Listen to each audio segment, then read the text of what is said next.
is the Chevy Corvette Z06, a sports car that seems to have captured everyone's imagination, and not just here in the US. The Z06 is building a reputation as a spellbinding sports car that's so good it can compete with even European rivals, costing over 3 times the price. I love the standard C8 Stingray. That car's a no-brainer, but this is next level. This is a car for people who love to drive. This is a car for the connoisseur. And it so happens that this particular Z06 belongs to just such a person.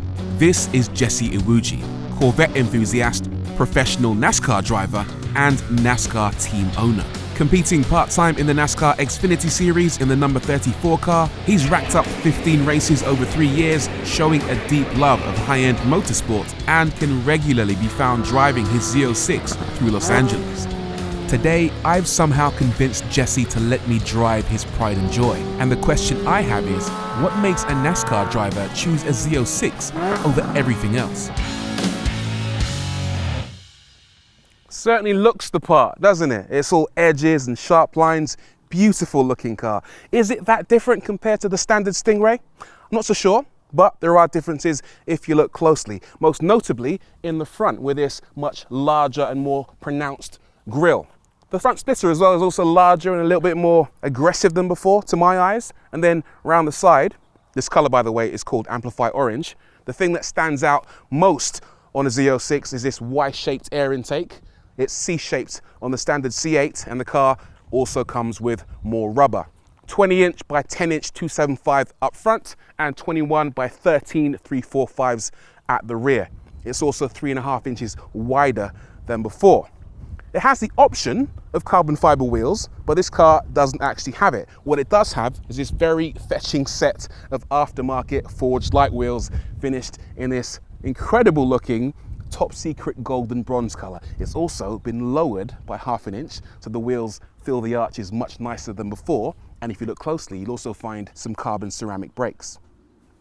Around the back, definitely quite exotic, isn't it? You get a choice of rear wing on your Z06. You can have the high downforce wing, which looks a bit like an alien weapon, or this Classier Low downforce wing. Look closely and you get this little black section on top of it. That is called the wicker bill, or a gurney flap as we would probably refer to it in Europe. Now this is important because it adds a ton of downforce, over 145 kilograms more at 186 miles an hour than without it.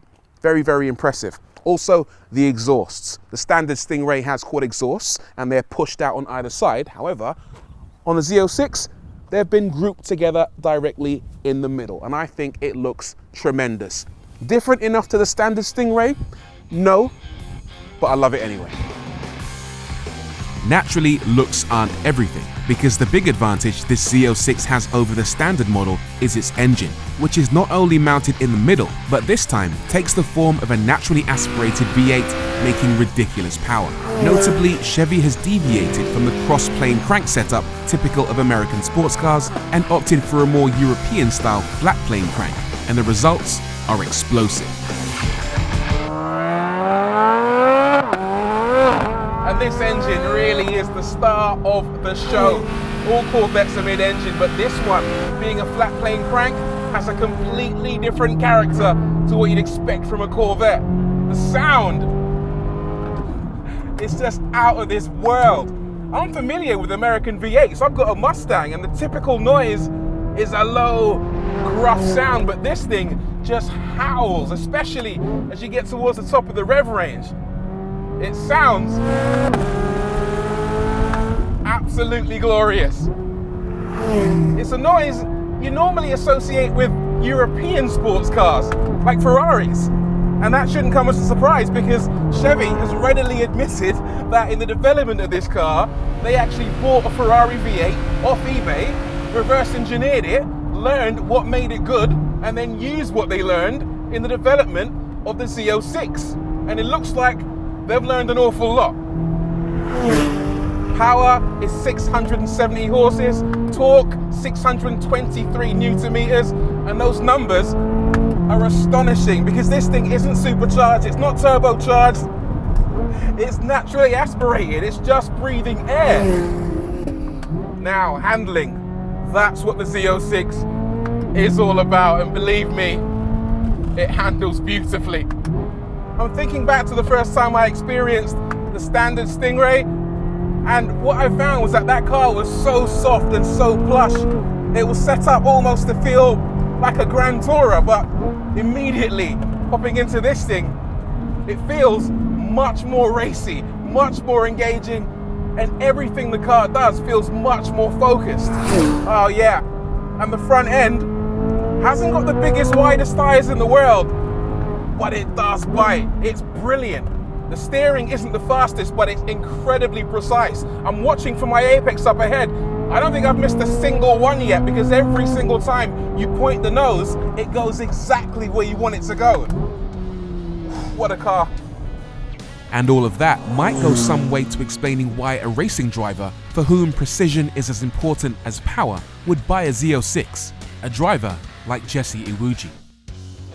My love for Corvettes began actually back in 2013. I was looking for a car that was going to be a daily driver-friendly type vehicle that was still sporty. At that time, I had a Dodge Challenger that was like 900 horsepower, fully built. But I needed something a little bit more friendly that's still sporty. And I came across a C6 Z06 and decided that I wanted to buy it. I bought it, and within a couple weeks, I decided to start taking it to the track and road coursing, and then that led me towards a lot more than just track days to eventually professional racing. The biggest difference that I've found between the last generation with the C7 Z06 and even the C6 Z06 and now this C8 Z06 is grip.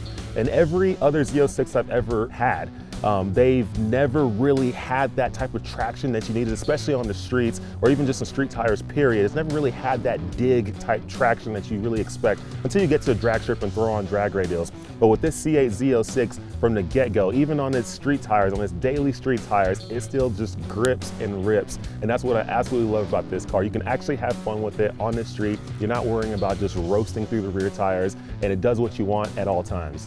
Biggest differences between this amazing C8 Z06 and my race car in the NASCAR Xfinity Series is power's very close, power is very similar, but handling wise, I mean, the amount of electronics that you have in this car, whereas in NASCAR, our race cars are in a way kind of old school technology. We have a solid rear axle, we have a carbureted motor, 700 horsepower, full on cage tube chassis. The car is just a big gorilla. Like, it's just brute, just monster. It's not really meant to be super nimble, yet we figured out a way to dial in our suspension, dial in the car so they could be as nimble as possible, but you just have to just drive the thing around, and you gotta drive it hard like a rhino. This isn't like a rhino, this is more like a leopard. And with that, it was only right that I asked the man himself to show me what his car could really do around Willow Springs. So we hopped aboard the Z06 and unleashed that 670 horsepower flat plane crank V8. Okay, here's a lap of Big Willow. Talk us through it, Jesse. So we are heading up the front stretch right now, Big Willow. You want to get as much speed as possible. Stay over here to the right, but you're on the brake super hard going to turn one, downshift to fourth, downshift to third, turn into that last cone. You're going to want to get down to this apex here, power out of it, shift up to fourth. As you're heading over here to turn three, on the brake a little bit, lift off that brake, let it coast in, but you're going to want to get as close as possible to this inside, try to feed as much speed as possible. The car is either going to push or it's going to get a little sideways on you. Be ready to catch it, because this Z06 will bite you. You're on the throttle hard, on the throttle hard, on the brake again, going into this corner, downshift to third, turn in at the last cone. You want to bring it down here to the apex, be ready for the car to slide just a little bit coming up this track. This car can get a little squirmy on you, on the brake a little bit, turn in, get down here to the apex so you can power out. You're still in third gear right now, still in third gear, on the brake here, just like, get off of it, come into the middle, Yes. turn in. The car does turn in very good as long as you get the weight to transfer forward as quick as possible. When you go over that crest, you're going to want to get off the throttle a little bit. You don't want to be wide open going through there, or else you're going to go on a ride. Fastest corner in the world. You're going through turn 8 at Willow Springs. This is scary. It's a very scary corner. We're not even going maxed out right now, and it's still a little sketch. You're going to downshift going in here. We're getting ready for turn 9, which is definitely a scary corner for a lot. Downshift to third, turn down, get close to this apex right here. You're on the throttle hard, upset the fourth, and you're rolling up this front stretch. You're gonna wanna shift to fifth before you even get down here to the end. On fifth, we're in fifth right now. On the brake hard, on the brake. Downshift to fourth, downshift to third, turn in, carry as much speed as you can, but definitely don't lose it. I've lost it in this corner one time. It wasn't that fun to lose it today, bro. Yeah. Chevy's Corvette has regularly punched above its weight, coming in far lower in price and arguably ability than European rivals. But generation after generation, it's improved massively and arguably no longer plays second fiddle to the cars it competes against. Chevy's taken all the learnings it's acquired over the years, particularly with this latest engine borrowing so heavily from Ferrari, and packaged them in a car that now competes at the very top of the food chain. For me, it's now one of the very best in the world. But don't just take my word for it. For all those who are not big fans of the Corvette, who say that's a poor man's supercar, whatever it is, what I would say to them is, come race me. Let's get on track. And let's see your Porsche, your Ferrari, your whatever you want to bring it. If it's under the price range of $300,000, bring it to the track and let's see what happens.